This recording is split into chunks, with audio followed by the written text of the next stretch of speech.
Hey guys, it's me, Stairmaster. Just want to say we have a great episode ahead of you. I mean, we haven't recorded it yet, but we're going to be talking about so many great things, such as the 4 timelines of Dragon Ball Z and the unseen 4th timeline, where Trunks slays the androids with the deactivation remote, but Cell becomes perfect anyway somehow. And a little later on, we'll be discussing Legend of the Galactic Heroes. Look forward to it.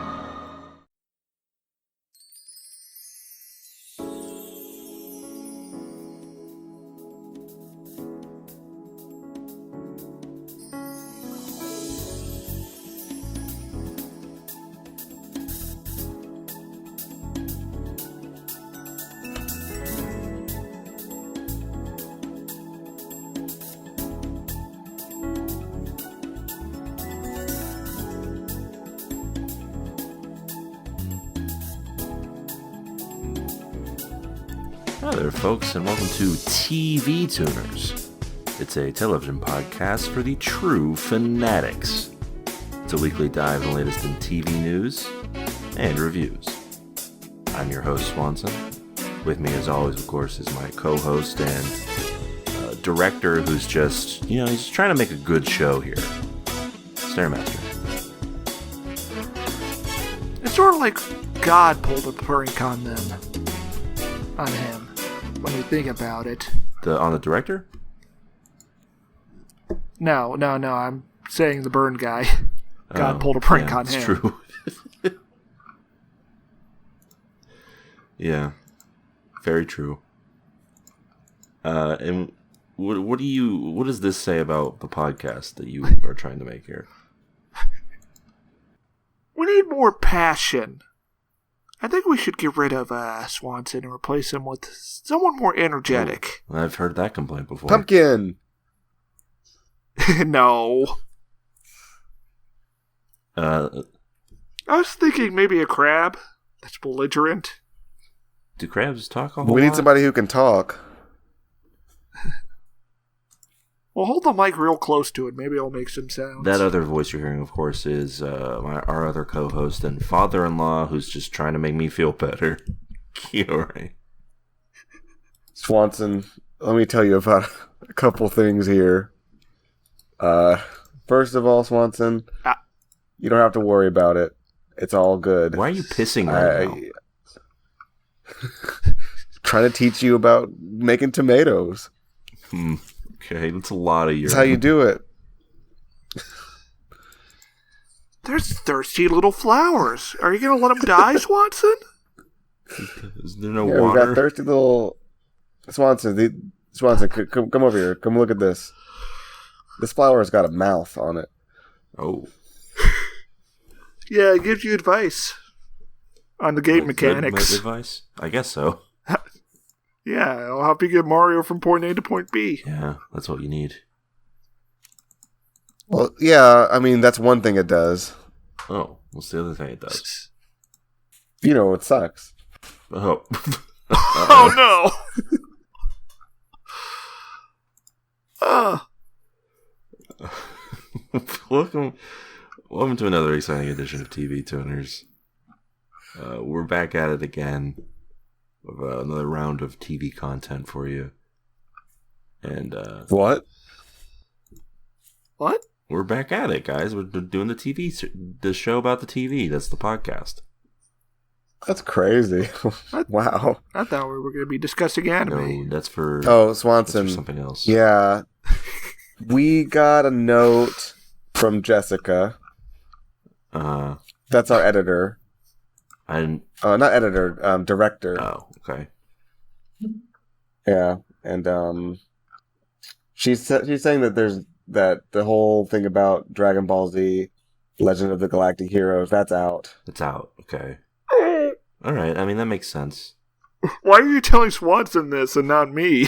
Well, Swanson's the one who is directing the podcast, and he's gonna have to improvise, and he's not gonna, he was gonna do this whole thing where he's gonna introduce your segment about Dragon Ball Z, and he had this whole thing planned out, and he was really excited for it. But Yeah. the higher ups, they had a meeting, and they're cutting That whole thing. The higher ups at Big Head. Those corpo dogs. The corporate studios at Big Head. If I could, I'd burn this whole city to the ground. You would burn Denver to the ground? What's Denver ever done to you? There's a chain around everyone's necks. You're going to burn down the home of the NBA champion Denver Nuggets? Why are they called the Nuggets? Yeah, because they're solid gold. Yeah, the Golden Nuggets. You thought it was like chicken nuggets? No, but I think when you think of like gold prospectors, you think like the Pacific Coast, not There's a lot of Colorado. mountains. With gold. The Denver Nuggets, by the way, have pickaxes in their logo. How are they doing this season? They're all right. Yeah, they're winning some, they're losing some. They're winning. They're tossing the ball around. They're tossing the ball around. They're spinning it. They're dunking it. Because they're playing basketball. Okay, I just looked it up. They are number 2 in the Western Conference, so I guess they're doing okay. Wow. There's only 2 conferences. Yeah, so I guess overall that makes them somewhere between 3 and 4.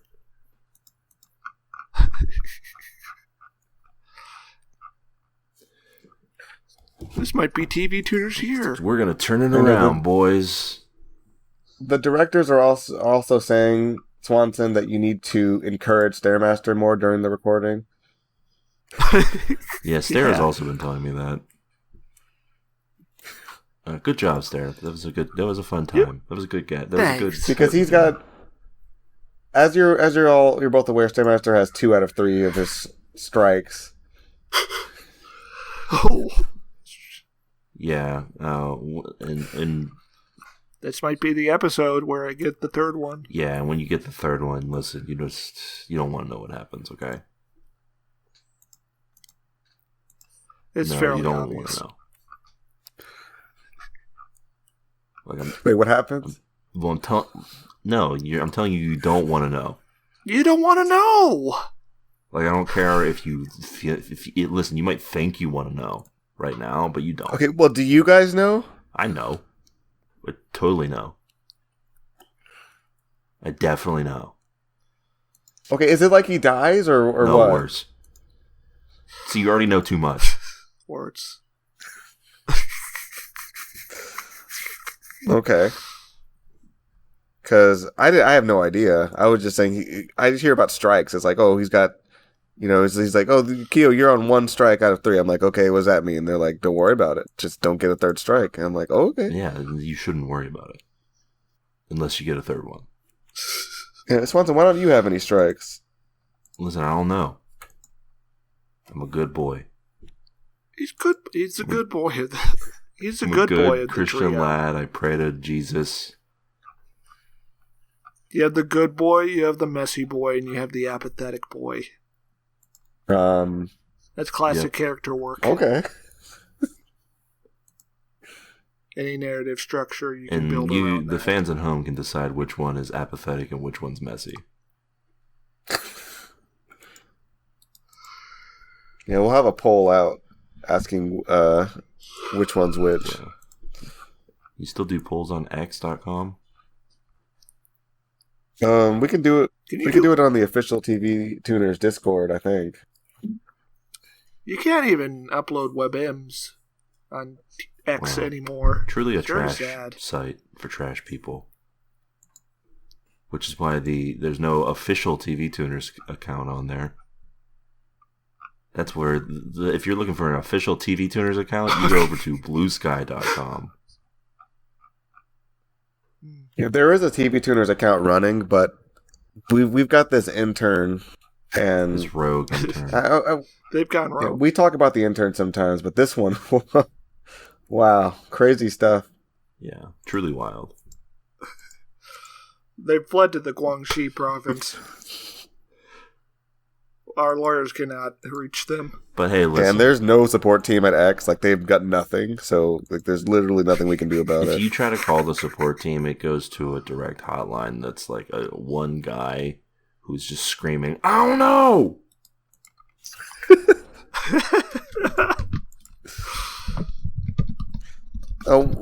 One time we got Musk to pick up, and he was like, I don't know what you're talking about. We are in the midst of a great struggle to protect our civilization. He answered the phone and he was like, "I see my enemies in a graveyard." I really think that you should probably stop calling this number because... Please don't raise your voice. I'm deeply afraid. We told him our problems and he just said, "Interesting." And then hung up. Looking into this. We'll do further research. Anyway, as always, of course, if you're listening to this pod, you got any quips, comments, questions, foresights, otherwise, well, why not send them over to our email address? Like, why won't we stop?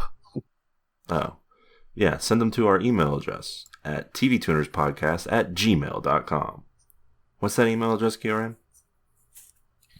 I believe the email address is tvtunerspodcast@gmail.com. That's right. Your email could go here.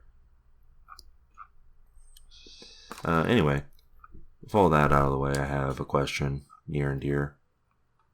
What do you guys watch this week? Anything fun, interesting? Something you want to talk about? No. Nothing at all. Nothing at all. Alright, well, I'm going to assume the same applies for Kiorein. Yes. Alright. Well, I watched, I want to talk about two things. First, I watched a Coen Brothers film, if you can believe it, titled A Serious Man. It's a good one. Serious Man. Yes, of course. Yeah. It's about a guy, he has an existential crisis after a bunch of events happen in his life. And things... It's essentially like a retelling of the Book of Job, but if Job failed everything. And God just kept punishing him anyway.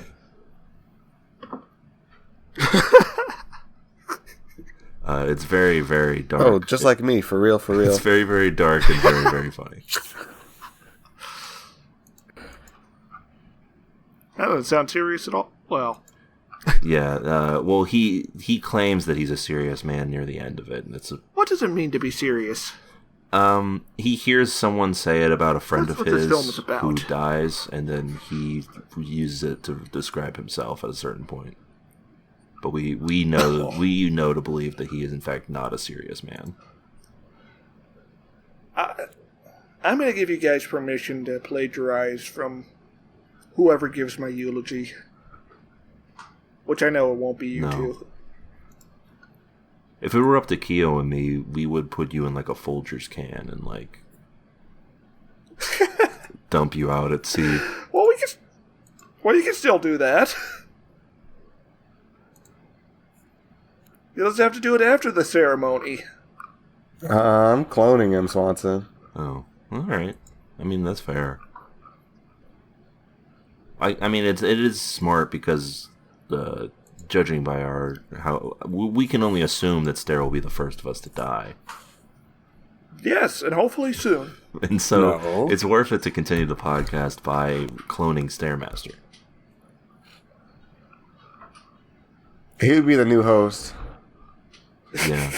He would come in and he'd be like, "Hello, I am Stairmaster. Would you like to know what it's like to die?" Yeah, we gave him all of your memories, including death. I have felt death, and I will feel it again, but not today. Now I will download Swanson. Yeah, eventually he downloads the two of us and kills us, and it's a one-man podcast, but he's doing the work of three. Yeah, this would be on the podcast, and there'd be a whole 5 uninterrupted minutes of us screaming in agony as we're downloaded. And that might be the worst part of the podcast, but everything afterwards is pure gold. It's like a one-man show, but he's doing the job of 3 men. It's like perfect late capitalist synergy. It's like when Goku and It's like when Goku and Vegeta fused to fight Broly. Oh, that too. Yeah, he would develop like some powerful abilities, including the ability to like astral project a second him that he can talk to for the podcast. Think of all the funny voices he'd be able to do with you guys as part of him. It's true, yeah. He could do all sorts of voices. Nathan Fielder, Bill Clinton, and Patrick Warburton. Theo I like how all Huxtable. the voices are just voices Swanson can do. Oh yeah, Theo Huxtable is just. No, Nathan Fielder's not a voice I can do, really. It's more Stairmaster. I'm not even doing it. I just sound like him. Yeah, he would have a whole plethora of voices. I would like to see the baby. And sometimes if he's feeling real saucy about it, he'll bring out Obama. Let me be clear. Queer. I'm gay. I forgot how to say queer for a second. See, I am going to die soon. I can't even do words right. Listen to that, folks. Obama can't even say queer. Unlike me, I could totally say queer because I believe those people are real. Senile Stairmaster, slipping words every sentence. Who's going to listen to it, folks? It's trash. Let's say hypothetically that 3 of your friends went on a podcast and they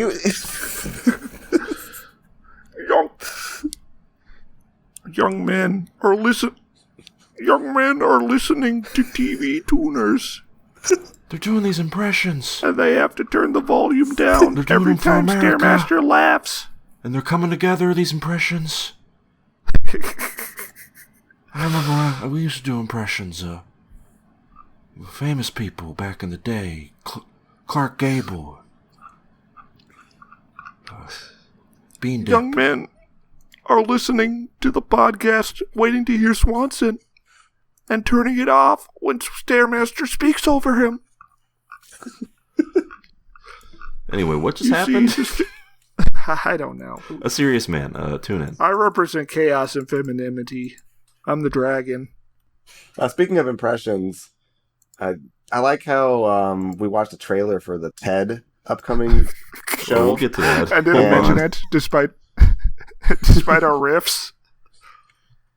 Yeah, We've done so much riffing that it's like disrupted the flow of the show, and now Keo thinks we're in Trailer Blazers.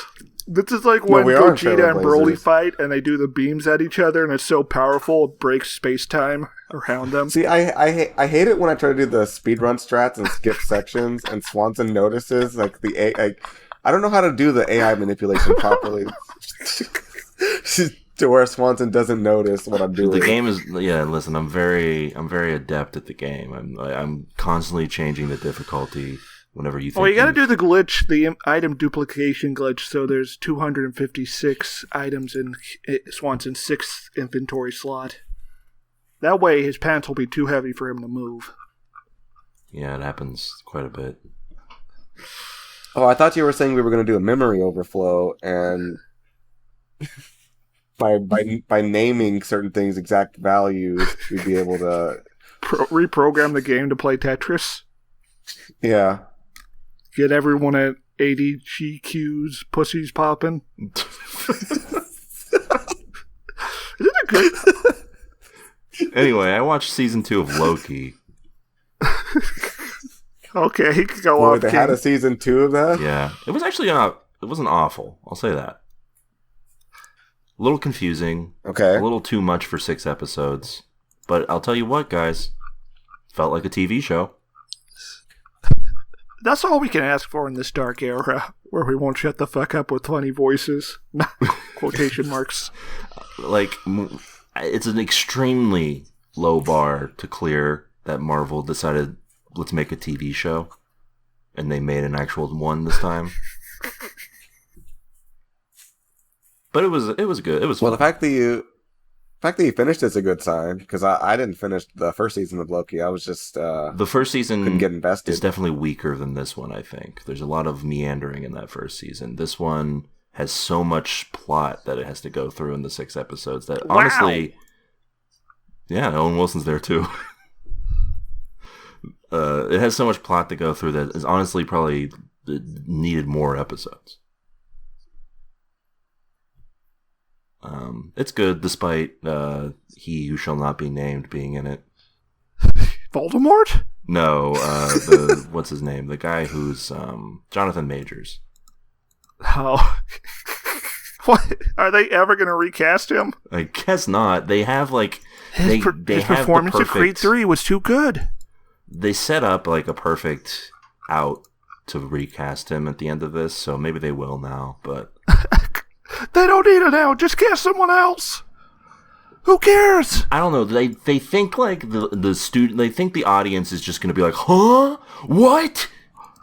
What's the deal with Jonathan Majors? They think the audience, when they see a different person who's using the same name as the character that's already been established, is going to react like when the first theater goers saw a train moving towards them. Like people are just going to run out of the theater and have a heart attack. Like they recast War Machine. Nobody cared. It's true. They recast Hulk. Nobody cared. They literally got rid of Brad Pitt. They're literally recasting John Hurt's character to Harrison Ford in a new movie. What the? Why are they still leave Harrison Ford alone? Let the man retire or something. Isn't he older than Jonathan Hurt? When he passed away, yeah. Yeah. Yeah. Yeah, we're just like on a roller coaster and the rails are broken. Yeah. Anyway, a lot of the reason this season works is because of Owen Wilson and Tom Hiddleston having some fun chemistry between each other. It's fun. It's good. It was an alright show. Dare I say, tune in. It's okay if you don't, though. I'm not going to get bent out of shape about it or anything. Unlike me. Yeah, if you don't tune into something and Stare told you to, he's coming for you. Anyway, that's it for me, and that's it for this segment. So let's get to the news, huh, guys? That's right. Why not? For the first time in, 6 months, we have actual news. That's crazy. What's the news? You guys, listen, I need you to brace yourselves, because I all know we love this particular program. But it has been announced that Season 7 will be the last season of Young Sheldon. Wait. 7? They are going to have 7 seasons of Young Sheldon. They're not going to have them. It's already begun. They've had 6. Yeah, they've had 6. There will be 7. Didn't he already, go to the Soviet Union and break them on the wheel of fact and logic? No, I think maybe they're saving that for this season. This is the part where I reveal that I have actually seen, not full episodes, but bits and pieces of Young Sheldon. Have you seen enough to constitute one episode? Yeah, I think so. I guess this podcast is over then. I can no longer look at you. Listen, it's more that it's been on the television, and I have not been watching it really, but I've picked up bits and pieces here and there. Who did this to you, Swanson?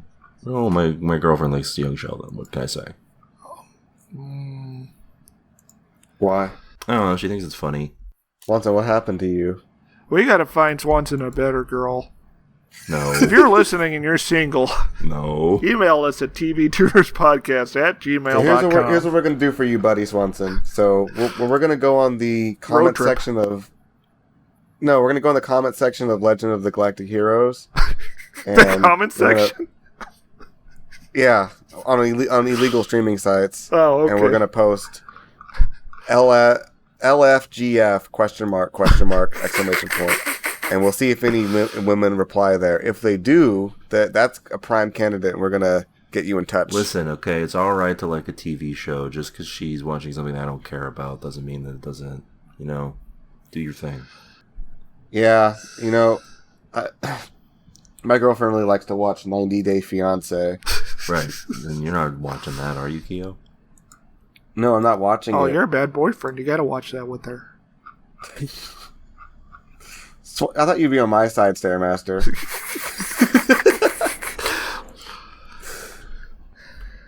He could do something else with his time. Do you know what that is, there?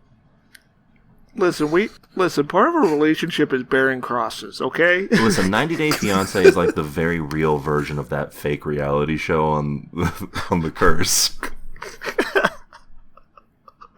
Well, that would give us stuff to talk about on the podcast then, Keo. You're doing us a disservice. So you're saying I should do like the 90 Day Fiancé gossip each week? I should be like, and so did this, and it was so outrageous, and he bought a wedding ring for this other lady. Stair wants the tea. Wait. Why is it outrageous that he bought a wedding ring? It's a 90 Day Fiancé. For a different lady. Oh no, he didn't. And more like and she's been using him. She got $5,000 in cosmetic surgery, and she's not even grateful. And he got a Brazilian butt lift.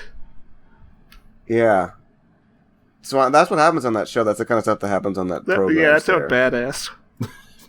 Stair's gonna start watching it now. Yeah, with your girlfriend. Oh, okay. Whoa. We like to have fun here. And you know what else likes to have fun? Sheldon. But he won't be having fun for long. The show will come to an end after an abbreviated 14-episode season. Okay, I still think they should have him die at the end, just subvert expectations. It's been an alternate timeline the whole time. Yeah, and it shows Sheldon in the future, and he watches his own death on TV, and it zooms in on his face, and he's stunned, and then you know what he says? What's he say? Come on, Swanson. What's he say? He says Bazinga. And a laugh track. Cue credits. Yeah. Yeah, he watches his young self die, and his young self is like, Mr. Dad, I don't feel very good. And he just falls over and dies. Yeah, that would be a really good ending to the show. So are we watching Young Sheldon final season for the pod? No. We can just trust that it'll bend. I don't know. I'm feeling like we should get your girlfriend on the pod and talk about the instead of 90 Day Fiancé. Yeah. I mean, 90 Day Fiancé would be some really new territory for us, wouldn't it? It's a reality TV show. Have we ever covered anything like that before? I don't think we've ever. No. I don't think we've done a single reality show. We tried a game show once. And unfortunately, it was not Takashi's Castle. No, in fact, it was some shit I don't even remember. I just know it was a game show. I think Adam Scott was the host.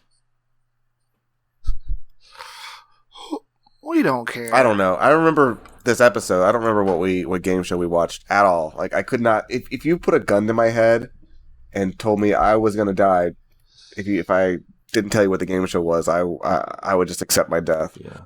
I mean, we don't really watch any reality shows because who is the more or less the primary programmer. Yeah, the game show was called Don't. What a stupid name. God. And you know, the thing is, we had the same exact reaction when we found it out the first time. We did that episode during the pandemic, right? The pandemic's still going. No, I mean, when we were all, housed. Yeah. Well, we're all housed right now. Half a housed. That was in June 2020. Yeah, so we were in the throes of it. Yeah, we were just doing any fucking thing. But no, we haven't really done any reality shows because I just sort of instantly assume most of them are trash garbage. That would just be like an easy tune out. Yeah. But hey, listen, if people want us to start doing reality shows, all it takes is like one person on the Discord to say some shit. As long as the Discord population doesn't become something obscenely huge. What if we awaken something and there's a huge clamoring for us talking about these reality shows, and that becomes what we're all about. Well, and every week we're just talking about the knowing our latest. fan base, they're gonna make us watch something like from Japan or Korea at the very least. Listen, if we become reality show guys, like talking about reality shows, you know, I'm gonna have to grin and bear it, man, because I like money. That's what it's all about. We got kids to feed. Yeah. Anyway, since launching in 2017, Young Sheldon has estimated roughly 11 million viewers per episode. It remains the number one comedy on broadcast television. Yep. That's it for me. Not gonna make it. People love them some Sheldon. I guess they're gonna be following it to the end. And do you think they're gonna do like another one where it's like younger Sheldon? It's like a baby. Are they gonna cash in on this cash cow, or are they just gonna give it up? What about old Sheldon? I mean, old Sheldon. Yeah, that's something there, right?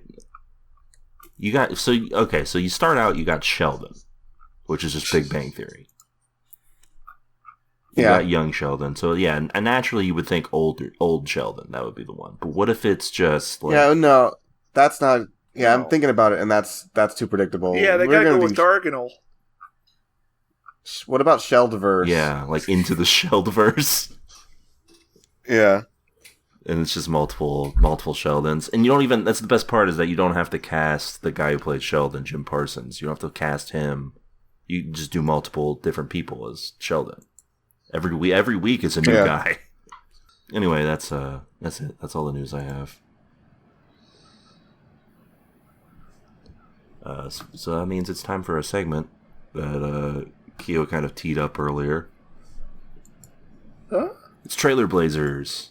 Hit the theme, Keo. The Swanson AI has really gotten very advanced. He was able to really hold on to the details. Is that a theme? There we go. Yeah, welcome to Trailer Blazers, a segment where we talk about trailers. And I got one for us. This is technically more of a teaser. I did post it because... I don't know. You want to do more Family Guy voices? Yeah, we kind of did it earlier, but I posted it mainly because when I saw it, I clicked on the trailer, and I went,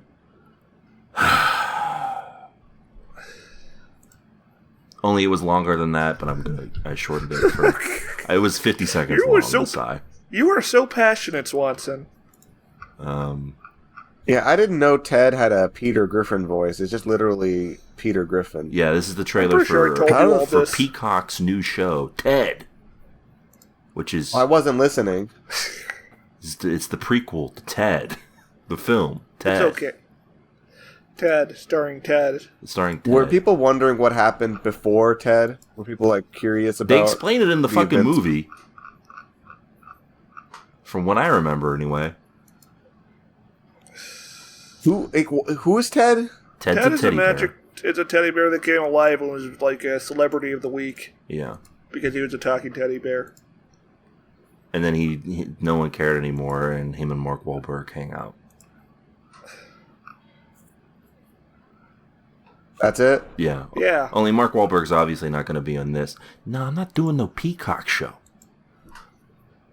I feel like I described the plot of the first Ted movie on this podcast very thoroughly. Yeah.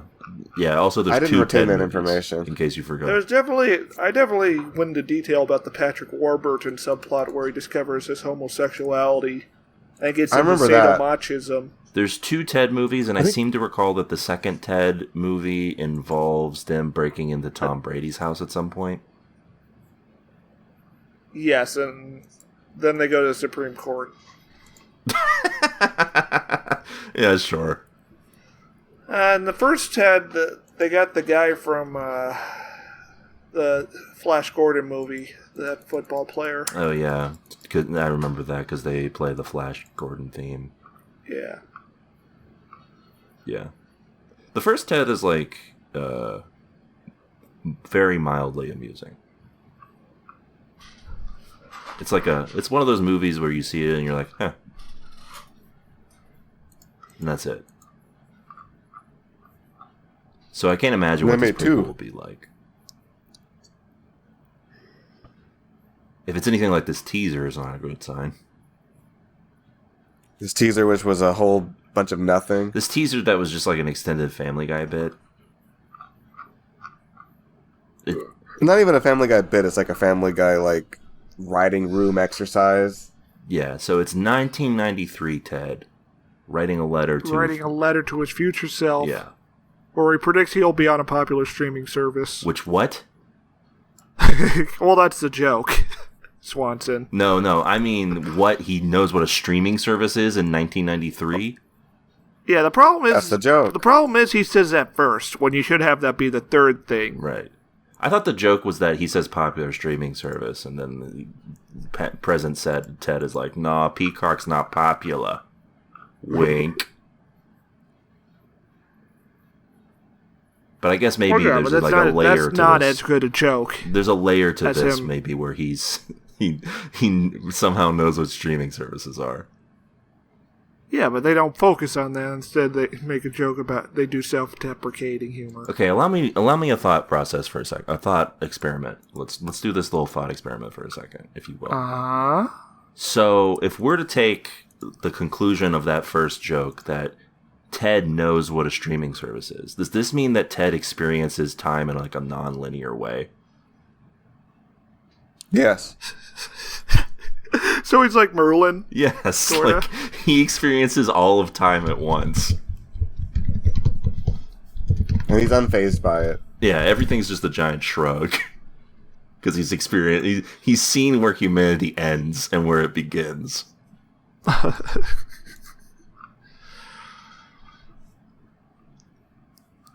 Anyway, yeah, he's like, oh yeah, you're going to be on a streaming service someday. We're going to be like real popular. So I think Peacock should make a TV series about the Sleepy Time T-Bear instead. Yeah, better idea. You know that's like a cult, right? The Sleepy Time T-Bear? Yeah. It's a cult? Yeah. The tea is like their tonic. Give me some Whoa. of this tea. Am I in a cult? Do you drink from the Sleepy Time T-Bear? Do you drink? Yes, I sit down with the bear and I ask him what tea I should drink that night, and he tells me. Yeah, he says, Keo, drink this tea. Yeah, the founders were believers of a New Age Bible called the Urantia book, which called for an epochal revelation authored solely by celestial beings. Yeah, that's messed up, but look at this bear. You guys see this bear on the packaging? Tell me this bear's not ready for bed. That's a good bear right there. So I used to drink this tea when I was a small child. It was available to me at my grandma's house, and I would put a lot of sugar in it.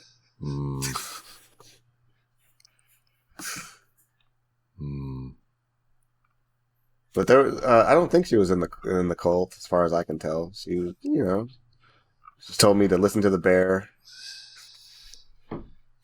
So I'm going to close out this this TED segment with sleepy cap on. This is the synopsis here. Let me tell. We've described pretty much what the trailer is. Yeah. Let me add, I'm gonna read the synopsis, or at least part of it, and you guys tell me if any of this was conveyed to you. In this prequel event series to the Ted films, it's 1993, and Ted the Bear's moment of fame has passed. He's now living back in Framingham, Massachusetts, with his best friend, 16-year-old John Bennett, along with John's parents and his cousin Blair. Mm-hmm. Anything about that conveyed? Have we said that? That was no. We thought it seems like if you were watching this with no information, you just think that the letter writing thing is like a framing device and not the actual premise. Yeah, it seems very confusing. But also, why are people really clamoring for No. more Ted? Does any of this matter? Why are we making all this shit that we've gotten so far along in like the let's make a property phase? Hold on. People never clamored for Ted in the first place. It's just something that's out there and you take because it's along your path. I guess, is that what this is It's vibing not something for? you seek out. Is that what they're trying for with Yeah, this? and the reason... Just put some content on their streaming service? Yes. To distract you We're from... going to get some angry messages from the Ted community. And the reason it's a prequel is so they don't have to cast Mark Wahlberg, who would cost like $500 million to be in a TV show. Yeah. Oh, I'll do it all right, but it's going to cost you. Meanwhile, Seth MacFarlane's like, yeah, I got time.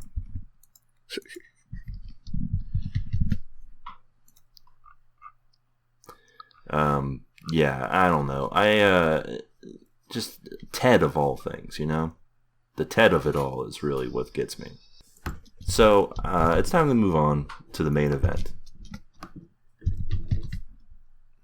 We watched the show, allegedly. There's a show. Yeah, I mean, I think it was a show. Well, I'm not disputing the show part. You're watching that we What are you allegedly disputing? watched it? Yes. Or that you felt it? Is that what you mean? Yeah, we felt it in our bones. We watched a So, show, Keo did... and now we're going to Keo, talk did about we it. meant? Yes, so this is a production do what? from Nathan Fielder and one of the Safdie brothers, known for Uncut Gems. Yes. The Curse. The Curse explores how an alleged curse that disturbs the relationship of the newly married couple, Asher and Whitney Siegel, played by Nathan Fielder and Emma Stone, as they try to conceive a child while co-starring on their problematic new HGTV show, Flip-Lantrophy. Did the curse leave you unsettled and disturbed, or did it give you some great footage?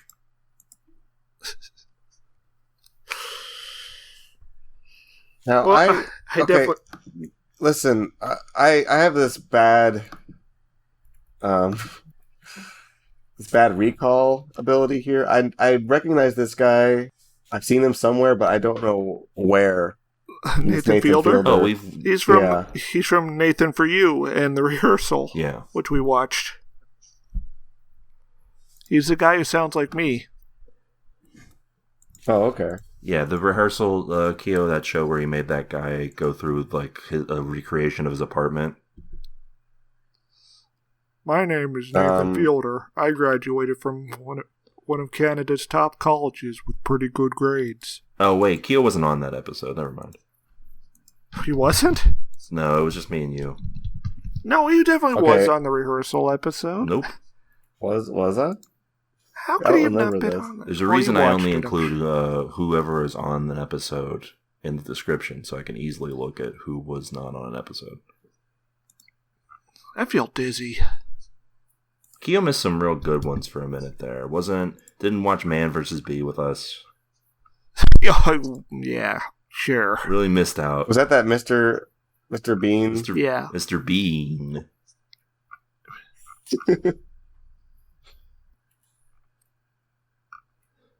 Well, yeah. So in this case, I guess you only know him from maybe seeing Nathan For You. I don't know what that is. It was a Comedy Central show where a guy named Nathan Fielder would try and help, like, was it always struggling businesses? I don't think it was always. Yeah, it was. Yes. Yeah, he would try and help people. I don't think I saw let's that. say. But did I watch that? I would imagine you probably did. It's very much up your comedic alley.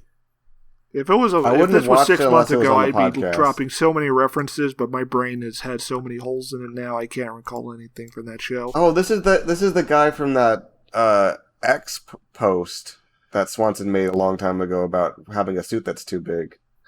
Oh, yes, that's true.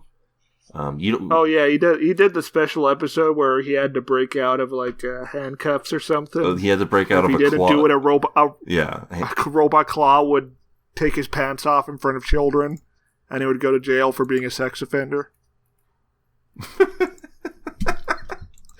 Yeah, that was pretty good. think I remember you guys describing that to me, but I don't think I watched it. I think we definitely made you watch The Claw of Shame. Maybe you did. Maybe that's what I'm remembering now. Yeah, that's Nathan Fielder. In this context, he is acting more than he ever has, I think.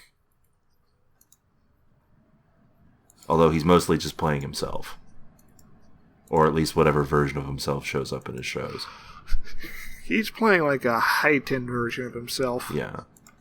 But yeah, he made him and as Stair said, him and one half of the Softy brothers made this. The other Softy nowhere to be seen.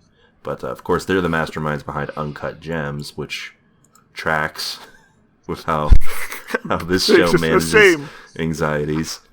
A similar emotional palette. Yes. I guess this is slightly more Lynchian than Uncut Gems. Very much so, yeah. Especially with the way they frame shots. But yeah. Well, this first episode was directed by Nathan Fielder. Yeah, and I wanted to say kudos to Nathan because I really did love the directing in this episode. It from the beginning, it creates a sense of unease, and it does not get any easier, if you will. But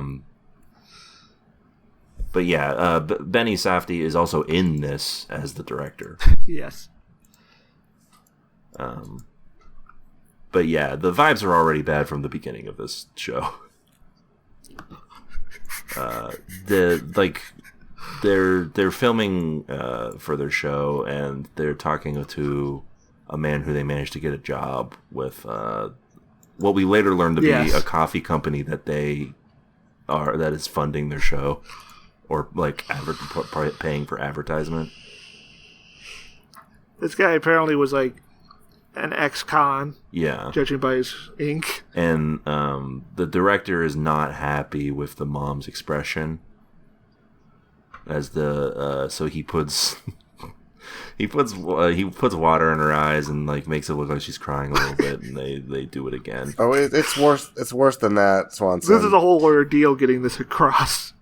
We're just like first he starts offering like the water he's been drinking out of. Yes. And he promises it'll be clean water. Yeah. No, dirty, like, no dirty. When he's first offering this, he's like pointing at her with the bottle of water that he just drank out of. I didn't think he was just using. Let's put this water. I'm giving him the benefit of the doubt, and assuming he was just using it as a visual shorthand to cross the leg. He also tells the guy to talk to his mother because he doesn't think his mother's understanding him. Anyway, they it's an unsettling opening scene, and it ends with them both of the couple what do you want to call it? They're not happy with what happened there. They're talking about it, and there's a shot here that sets up a lot of similar shots that we get later in the show, but they continue talking, but they're framed. The camera stays stationary, and every shot in this that isn't part of their show looks like we're watching something that we shouldn't be. Sort of like Kevin could go beep himself. Yes. Yeah, it very much feels like we're watching, like we're in a moment that should not be viewed. And also, Keo, you love talking about the score of things. I think this is one of the rare examples where the score heightens a program. Where it continues to cause unease in certain moments.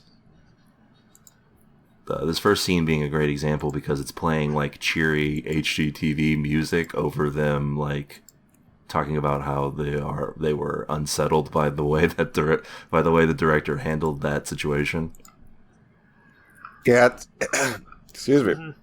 It's a great use of dissonance here, where they know just.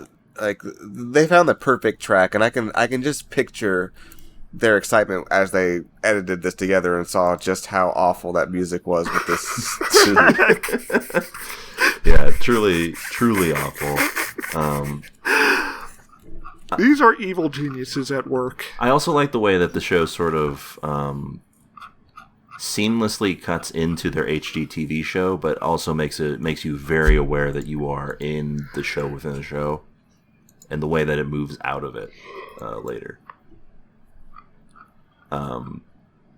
Because we get a whole thing where Emma Stone's character designs these truly awful looking houses that are like all glass. It's not even glass. It's like some kind of like horrible plastic material that's extremely reflective. Oh, that's right. Yeah, it's not even glass because the whole point is that there's no like windows in the house or something. The house doesn't need any heating. Right. There's like a thing where it's like there's a fireplace here, but the fireplace doesn't really warm the house.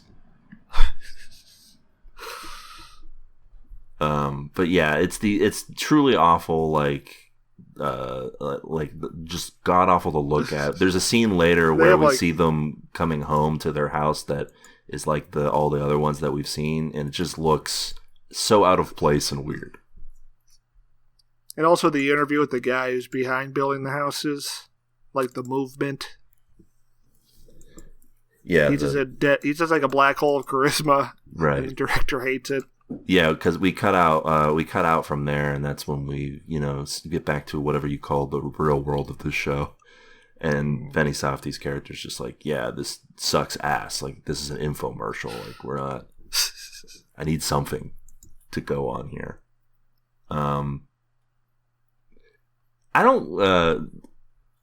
I can't get a read on what the director's whole deal is, really. I think that's the point, especially because near the end, it seems to be his whole reason for doing this seems to be different than what I thought it was.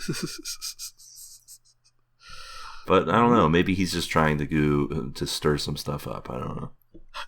He's just a messy bitch who loves drama. Yeah, I mean, maybe he's just trying to stir stuff up to get like authentic work or whatever. So anyways, to promote the program, they have an interview with the local news.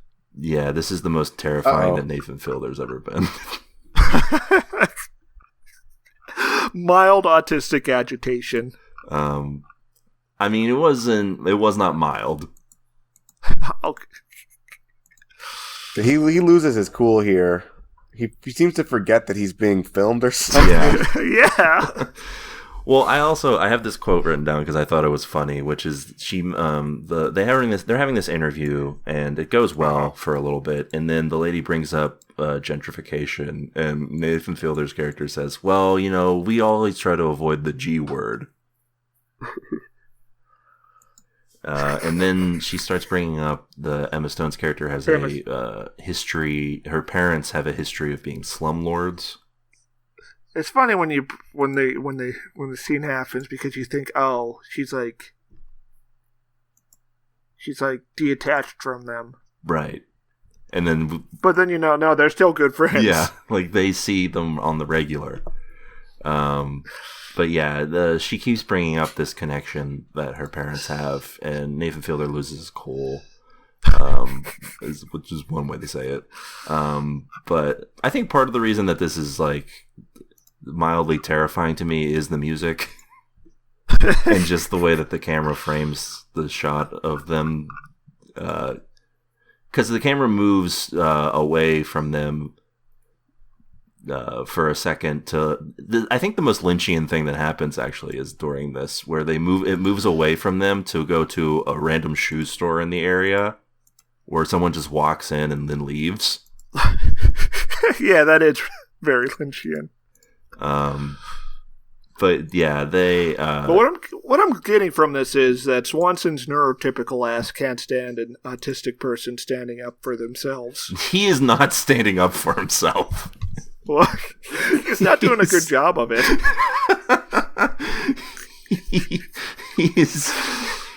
It was not successful. I'll give you that.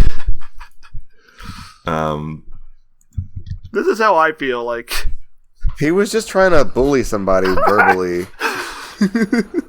Is that bullying if you felt bullied first? If you think that asking somebody a question about like, well, he asked a question. Okay, I mean, like, she's just asking a question about like this history thing, and they could have just answered it. They could have said, "Oh, well, that's my parents, and that's not it's not how we conduct our business." I was screaming that the entire time. Or they could have just kept sidestepping it. They didn't have to answer it either. He's just like, "Look at me." Instead, Nathan's like, "What does your dad do?" Yeah, this is the thing. He goes Walter White on her. He goes Ben Shapiro on them. Okay, yeah, actually, that's more accurate. Because he's like, what do your parents do? He's like, okay. And she's like, well, my dad left our family and I haven't really talked to him. He's like, okay, well, how would you feel if I kept bringing up your father? I thought it was going to be like, are you going to leave the interview? But no, that's like a touch too clever for this character. Yeah, no, he, instead he continues to be like, listen, this isn't about them, it's about us. And his reaction makes it even more clear that obviously they are aware of whatever she was going to bring up. I guess she says at one point that like they were the buildings that her parents made were considered hell on earth. So they were like very bad slumlords. Worse than the usual slumlord, Your run of the mill. Yeah, and their reaction to this is not to do a single tiny bit of introspection. It's just to blame other people and try to do damage control. It's the first of many clues that we get that these are not actually good people. I think the first clue actually is that they're doing an HGTV show, but this is the first like. Oh, that's more than a clue. They seem uncomfortable with it, but they do just let it all happen. Right. Yeah, this is the first like real clue that we have that them as people are like bad. And it's really the focus on this episode in terms of badness is really on Nathan Fielder, but I feel like we're gonna find some stuff out about Emma Stone's character as we move along. It's just that Nathan Fielder has the has. Jesus, what happens to him is just worse in general. I feel like the scene with the parents raises some red flags. Yes, very much so. And maybe the sex scene too, but we'll get to that. Instead, the quote-unquote sex scene. Yeah, no actual... After the disaster of an interview, Emma Stone is freaking out. It's like, how are we going to fix this? Yeah, I like her decision, by the way, that she smiles and continues smiling, even while she's like, how the fuck are we going to fix this? To ensure that the reporter doesn't, like, stay with them or talk to them or just, keeping a good appearance despite the fact that they just had the worst interview possible. And she comes up with, this is like some bargaining phase of grief where she comes up with the idea that Nathan's haggling character, with news stories. Yeah, haggling, bartering. Yeah, she's gonna give him a new news story or whatever. About some shady stuff with the gaming board. Yeah, but not the casino because that's Seahawks land. Right.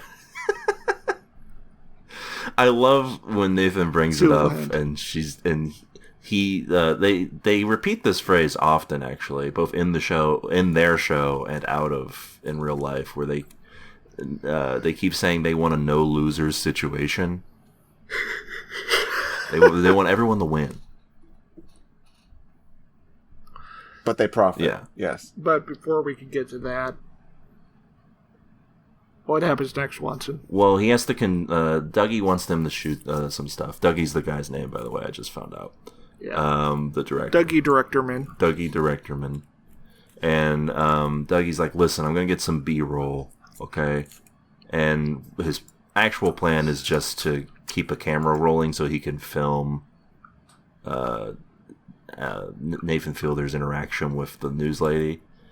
So he tells Nathan Fielder to go give this random girl $100. This girl selling sodas. No, he just tells her to buy the Sprite from her. Oh yeah, he only has $100. Yeah, and Nathan has a crisis. Yeah, this He is realizes this is on him. this is He me. should have This checked is his so. wallet. This is so me. Listen, I mean, this just shows just how broken this guy's brain is, that he couldn't navigate the situation and did it in the worst possible way. so he looks at his wallet and he sees that it's $100, and instead of being like, "Hey, hold on, I gotta get change," he This is yeah. this is just me before I took medication for anxiety, though. Well, every moment of this is anxiety-inducing too. Everything involving this entire situation is incredibly anxiety-inducing. Okay, but anxiety does not let you just snatch money back from people that you just gave it to. That's not. No, yeah. But we later find out in the episode that he's over-leveraged, and part of the reason they're doing the TV show is to promote the properties they bought. Yeah. And raise their values. I mean, and if that doesn't happen, true. they're screwed. That's true, but if you're having massive anxiety, you don't. It doesn't give you that boldness to just be like a callous freak. Yeah. So he So gives this girl he has no $100 and is like, "You keep it." And then when the camera's done rolling, he's like, "Okay, let me give me it back. I'm gonna go cash it in. I'm gonna go get cash and I'll pay for the whole sodas." And This they're does like, not go "No." well. Yeah. She puts a curse. No one is pleased. She puts a curse on him, and he does respond like a normal person probably would if that happened to them. Where he's just like, "What? What would you do if she was just like thinner?"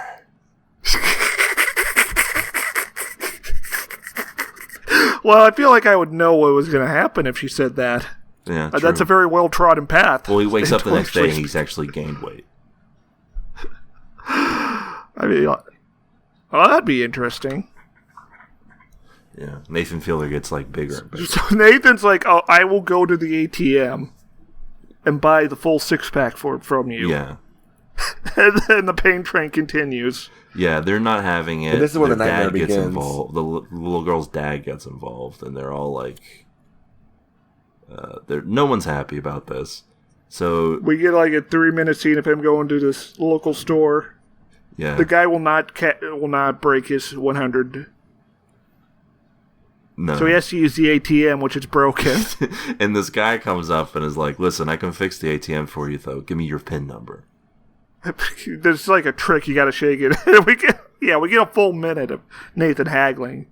It's so And this is so real. This is very much like a situation where I was thinking briefly, I don't even know that I would react differently. I mean, the first minute or so, I would be like, "What?" But it continues on, and to the point where the guy's like, "What do you think? We want your money?" Can you tell me the trick? The guy's just like, no. You just tell me your PIN and I'll do it. And he's like, "I can just do the trick if you just." He's like, "No, listen, it's easier if I use your PIN." I know that this feels like an eternity. Yes. It was so excruciating. I can't imagine. That would how it would feel in real I would life. just go give them the $100. I would throw in the towel and just give them. Yeah, but the Nathan money. cannot. Yeah. He's standing on a precipice like Kaiji. No, he definitely can. I don't think $100 is going to break the bank. We're talking about a real estate guy. He spent all of his money on the real estate, and now the only way to get a return on his profits is to do a TV show. He's fucked. He's not being frugal with his money at all. He's getting this packaged food and complaining that it doesn't have the chicken in it. That's why he doesn't have any money left. I love, by the way, the callback of that later when he's in the car alone, calling them, trying to get the order changed. I'm just saying this is fully he's an idiot with his money. That's why he doesn't have any money to spare. Yeah, he's made his bed. I like this Stairmaster defense train of this despicable person. He's not despicable. He's an idiot. Okay, yeah, he is an idiot. He also clearly has no scruples at all. He's literally me. Don't say that. All right, Stair, are you saying that you would have taken this $100 bill back? No, I wouldn't have. That's the thing. At a certain point, even if I had given them the $100 bill, I would not have gone back and. A few years ago, I would have given the $100 bill, but now that I'm on Prozac, I would not have. You would have just gone and cashed it. Are you saying that you would try to make your living doing real estate stuff and and making money off of people? I think they're saying he's as confident in his ability to do real estate stuff as Nathan Fielder's character is capable of doing. Like, he could do the same amount that Nathan Fielder's character could do. I'm just saying I could think slightly better on my feet than this. Are you saying you have an extremely small penis? Oh, hey, hold on. I would definitely be able to pleasure Emma Stone naturally and enthusiastically. There would be no Scott involved in any of this. But yeah, he gives him the pin, and the guy does it and just hands him the money. And he takes his card. They're gone. You know, you can tell that he's not great on thinking on his feet, because at a certain moment you would have to be like, how is this guy going to steal your money? He's going to make you... Yeah, what can you do with somebody's PIN number and their PIN number alone? Yeah, and nothing else. Like, is he going to steal them? Is he going to ask you to withdraw more money? Like... Or he could, like, murder you and take your card. I mean, yeah, I guess he could, but there's no pretense of being nice about it. Yeah. But yeah, But still, it's your secret number. You can't just tell it to people. Yeah, we do get a nice little bit later where he's changing his PIN number. He's on the phone saying, "Representative." Oh, that's me, for real. And he's like, "Oh, I'm just changing my PIN number real quick." So the kid and her family are gone. Yeah, he's taking too long. And so he goes and he talks to the news lady, and the news lady's like, "Okay, I mean, yeah, I guess I could." No. Yeah, whatever. Yeah, he's like, "All right, sure, whatever." And he's like, "Okay, because I just really, we're trying to help the community here." She pushes back on that a little bit, and then he's like, "No one likes this community." Like, immediately. Like, she gives him the smallest amount of pushback, and he's like, no one is in this community. Who's talking about this place? It's not a real community. We're the only people who are looking out for it. We are the white Hey, look, just because he's Canadian. But, yeah, the lady, I guess, tentatively agrees. And then we get to the wildest part of the episode, which is Nathan Fielder's tiny penis. Which we get to see. We do see. This is not a real dick. It's a prosthetic. We can only Nathan Fielder hope. actually has an extremely large penis. Yeah. I've confirmed this myself. I mean, you gotta have his body of work. It's true. It takes a lot of. Not only does it take a lot of balls, it takes a lot of penis. It takes a lot of shaft. Okay, his fictional character in this program has a tiny little guy. That we gotta see. Which renders him incapable of having sex with his wife. Yeah, because of it, I guess. And we get a whole deal with her parents and her dad makes a joke, which family dinner, where he throws a single tiny little baby carrot onto her plate, and everyone laughs, has a good time. Not Nathan Fielder, because he's not there for that throwaway joke. But him and the father-in-law, have like a little bit where he's talking about tomatoes. He's like, "Listen, you got these big tomatoes here, and you got these cherry tomatoes, and these cherry tomatoes can be just as good as the big ones." First off, he mentions how he's pissing on them to make them grow better. Yeah, and he says to Nathan's character that it's just a little piss, but he does completely. And he doesn't piss on the plants; he pisses in the soil. Yeah, but he does later at his greenhouse completely piss on them, like for a long time. This is like one of the greatest scenes ever put to film. It's very funny, I will admit. And it's very terrifying. I don't know if it was terrifying. I thought it was funny. I guess it's terrifying in the way that it lingers. And also that we see that he shows his son-in-law his tiny penis. Keo, did you not feel like scarily amused? I felt an unending dread with this scene that struck me to my core. I don't know. Perhaps it's just the fact that it is the subject matter is about tiny penises that makes it a little hard for me to not be at least a little amused. This is the darkest place you can go in film. To talk about... Yeah, talking to a guy who calls himself your dad, but he's not really your dad. about sex life.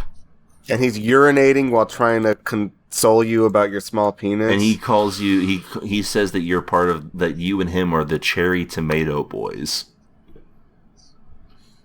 Yeah, he talks about how liberating it is to admit he has a small cock. All my friends know. You can't get to a lower point than this. Like, this is like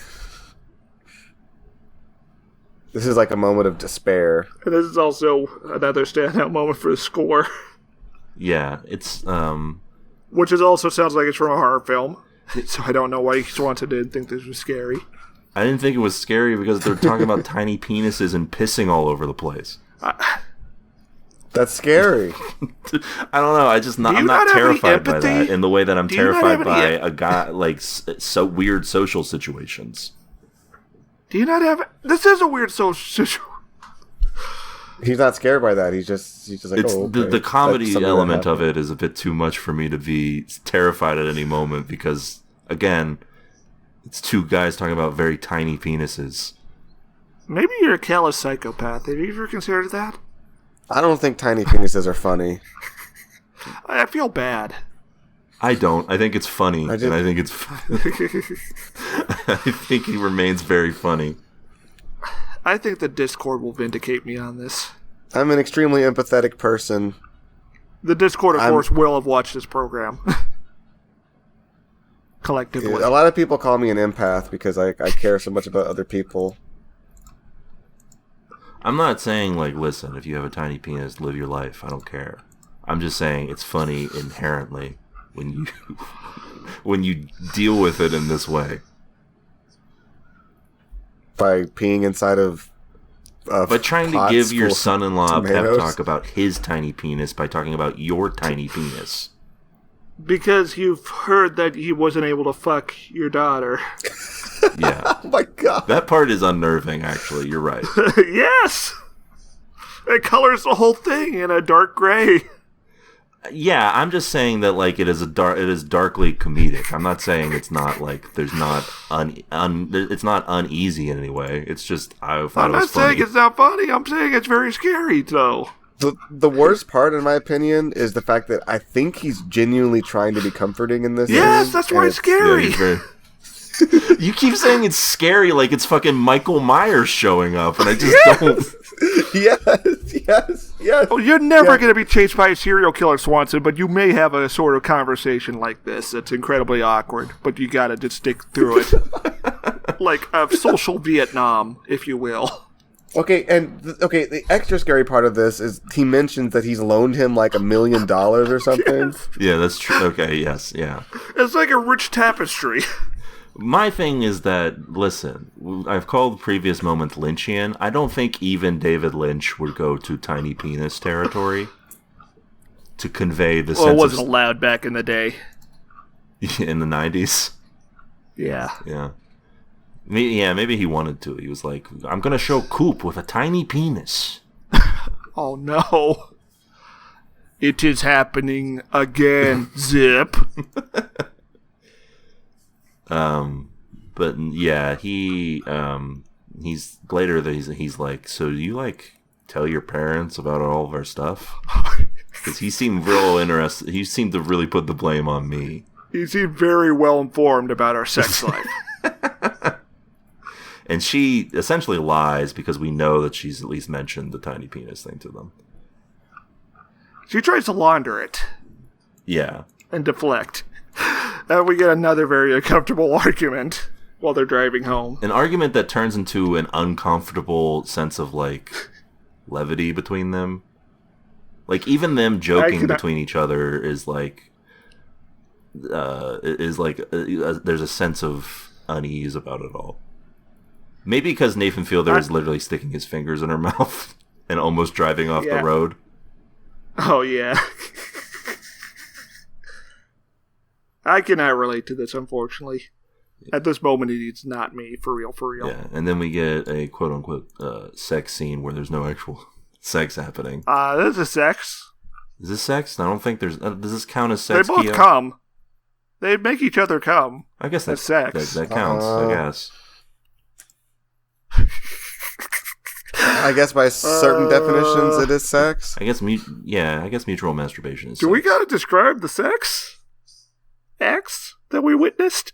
Yeah, well, there's an imaginary man named Scott. Oh, he's like the spirit. The pleasure of the spirit. Vibrator he's like the commie of the vibrator that Nathan Fielder is applying to Emma Stone. Yes. Yeah, they're having he's humping her legs. Cuckoldry like fantasy here, I guess. Yeah. Yeah, because he keeps asking to watch and he's being denied. And Emma offers to let him finish, but then he's like, "No, I've succumbed to pleasure. I want to watch God do it." And he's humping her leg, right? No, he's just like sort of rubbing his face against her leg.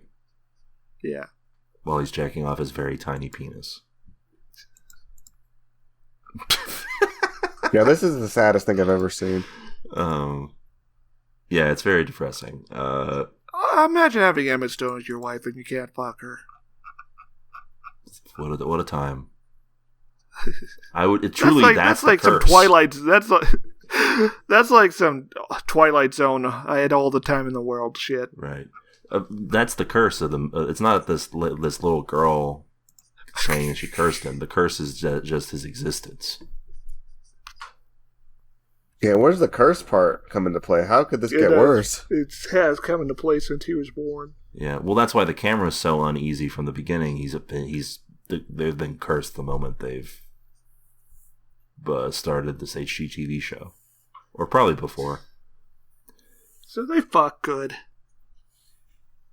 Emma Stone's like arching up like she's possessed. You know. Yeah, it's working for them, I guess. Some Ghostbuster shit. Scott knows what he's doing.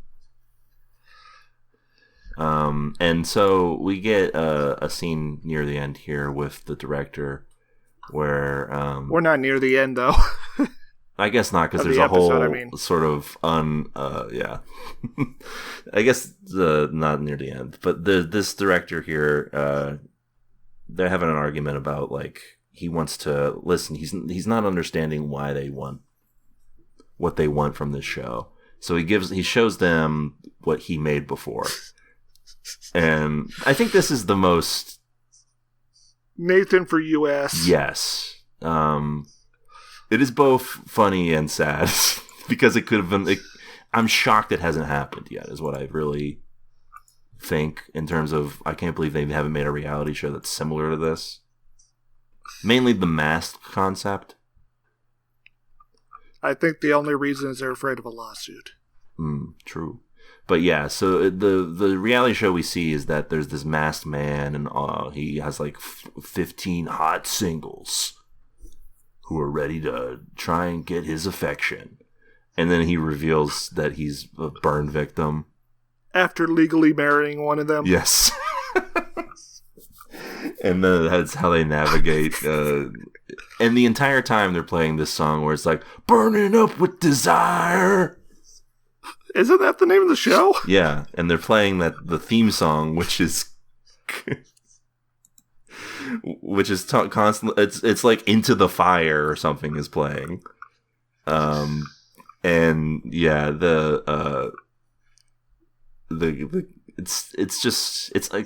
it's completely unhinged, and I thought it was very funny, but I don't know. Maybe you guys thought it was scary. I did. Fuck you. Well, I don't know. Maybe it was scary to you. I thought it was good. But Nathan Fielder and Emma Stone did not. No, they were rightfully they were rightfully unnerved by it.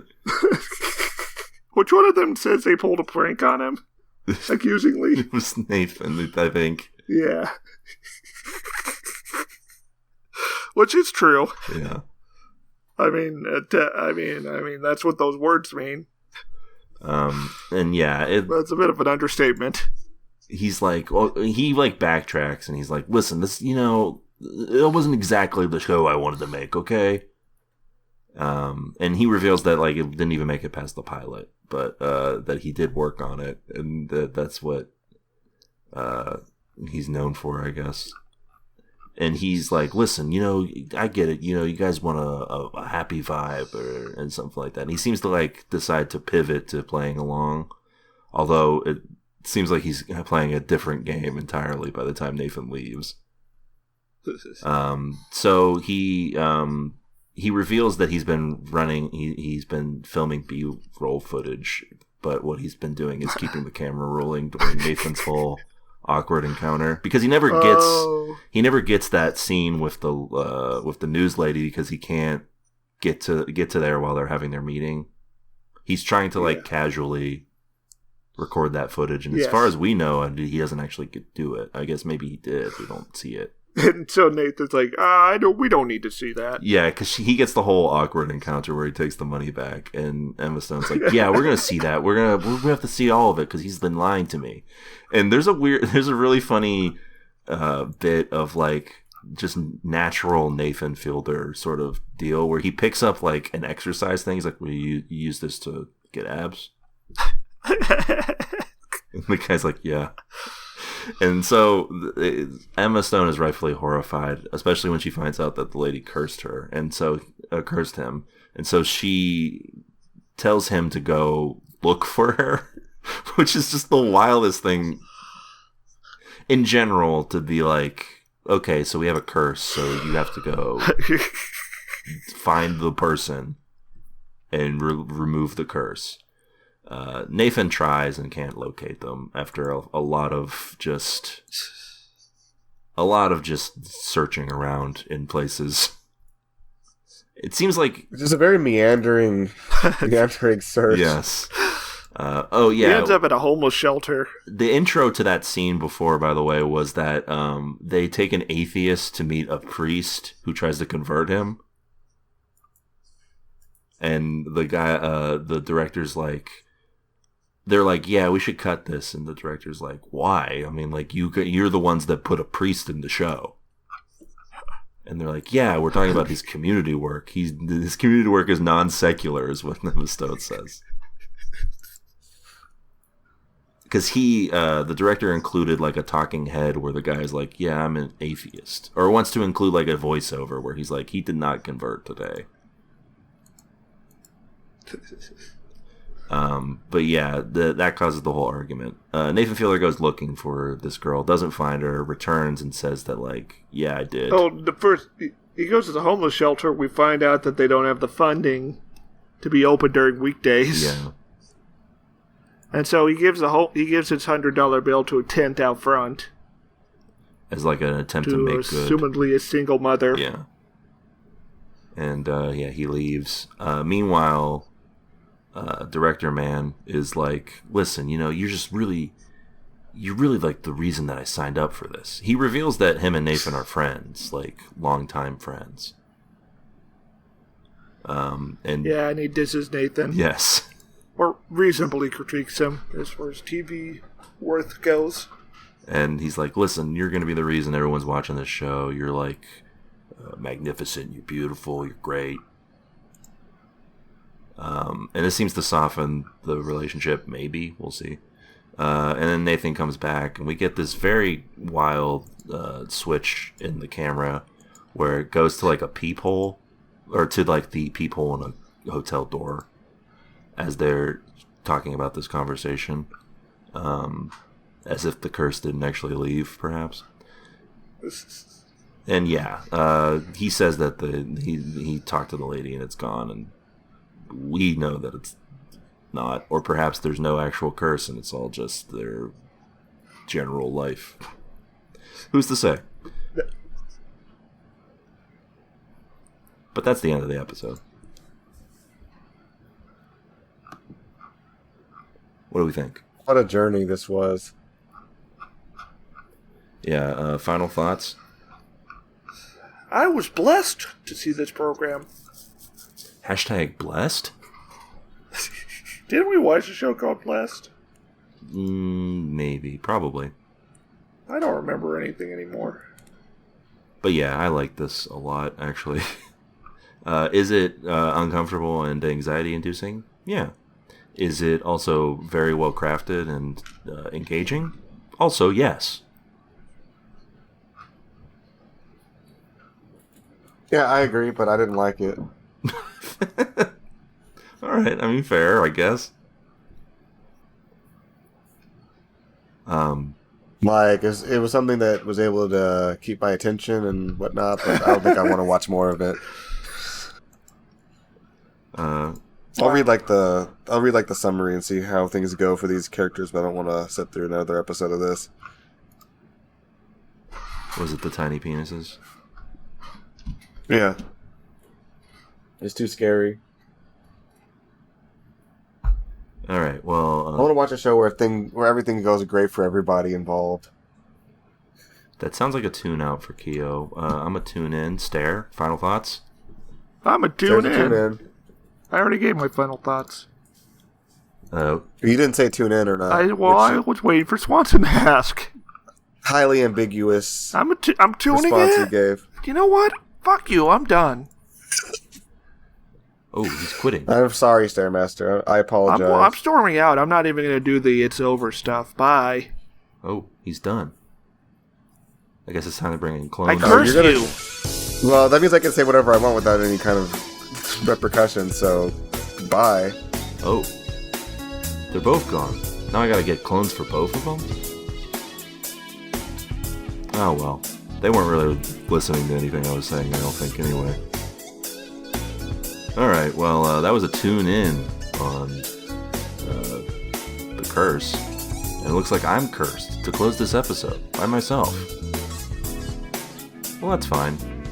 Next week on the show, we're talking about Scott Pilgrim. He's back with a new animated take. It's Scott Pilgrim Takes Off next week on the pod. Till then, keep watching. Bye. I miss my friends.